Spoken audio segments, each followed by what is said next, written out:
विदेह क्षेत्र में हमेशा चतुर्थ काल चलता रहता है, लेकिन हमारे यहाँ भरत क्षेत्र में काल परिवर्तन होता रहता है।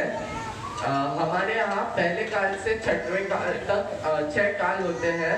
पहला काल, दूसरा काल, तीसरा काल, चौथा काल, पांचवा काल और छठवां काल। इन कालों के नाम है, पहले काल को सुषमा सुषमा, दूसरे काल को सुषमा, तीसरे काल को सुषमा दुष्मा, चौथे काल को दुष्मा सुषमा, पांचवें काल को दुष्मा और छठे काल को दुष्मा दुष्मा कहते हैं।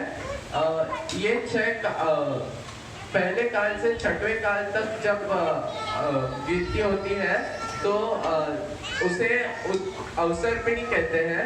अवसर पीढ़ी में मनुष्यों की आयु, बल और शक्ति है वो कम होती रहती है। और उसके बाद फिर एक अवसर पीढ़ी खत्म होने के बाद फिर से उत्सर पीढ़ी आती है। उत्सर पीढ़ी में छठवां काल खत्म, अवसर पीढ़ी का छठवां काल खत्म होने के बाद उत्सर पीढ़ी शुरू होती है। उसमें छठवें काल से पहले काल तक काल चलता है।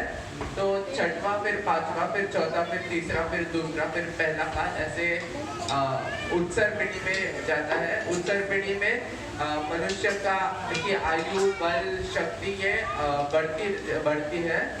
और कई ऐसे अवसर पीढ़ी और उत्सर पीढ़ी बीत जाने के बाद एक हुंडा सरपीढ़ी काल आता है। तो इस काल में अनेक ऐसी चीजें होती है जो नॉर्मली जो होती नहीं है।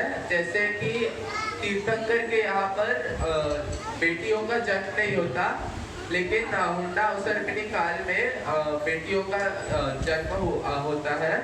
और तीर्थंकरों को कभी भी एक से ज्यादा पद के धारी नहीं होते, लेकिन शांतिनाथ भगवान है वो 3 पदों के धारी थे।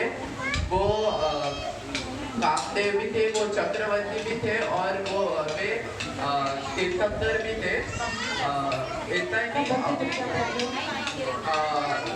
तीर्थंकरों पर कभी उपसर्ग नहीं आते, लेकिन हुंडा अवसर पीढ़ी काल में तीर्थंकरों पर उपसर्ग आते हैं। अभी हमारा हुंडा अवसर पीढ़ी काल चल रहा है और अभी हमारा पंचम काल यहाँ पर भरत क्षेत्र में चल रहा है।